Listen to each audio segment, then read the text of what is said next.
Detroit edition, because that's where I grew up as a child. I raised my children there, and my two oldest granddaughters, they were there with me until they were 10 and 5. You know, their mom, they didn't live with me, but my daughter lived there. She, was living her adult life, raising her family. So, I look fondly back to Detroit. And, they said, you can't go back home. I think that's true. But you can finally keep the memories of home.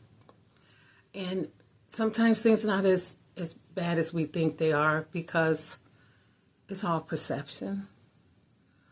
I know people perceive Detroit to be a bad place. Perhaps in some places, perhaps who you're around. But if you want to have a good time and the best food, Detroit would deliver. And I almost forgot Motown. What else can I say? Today, now, I am in another city. Belly ache just a little, because we got snow and a lot. And it's trying to warm up a little bit. And as soon as we get a little warm temperature for a minute, more cold, more snow.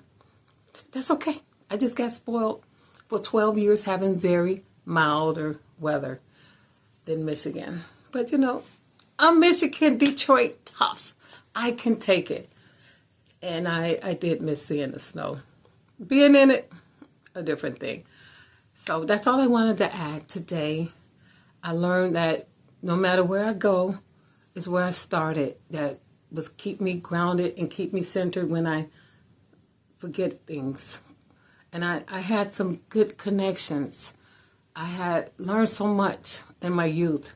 Taught from my parents, growing up on my own, and then becoming a parent. And even being blessed enough that I can learn from my children and my grandchildren today. So this is the end of the series, Growing Up with My Grandchildren, as a euphemism that no matter how old we are, we're always learning. And sometimes we can grow through looking back on how things was at a time when it wasn't as bad as we thought it was. And learn that we change. Time changes things. And remember finally what was good and things that weren't so good. Not to ponder on those too long, because, it's not a good state to be in.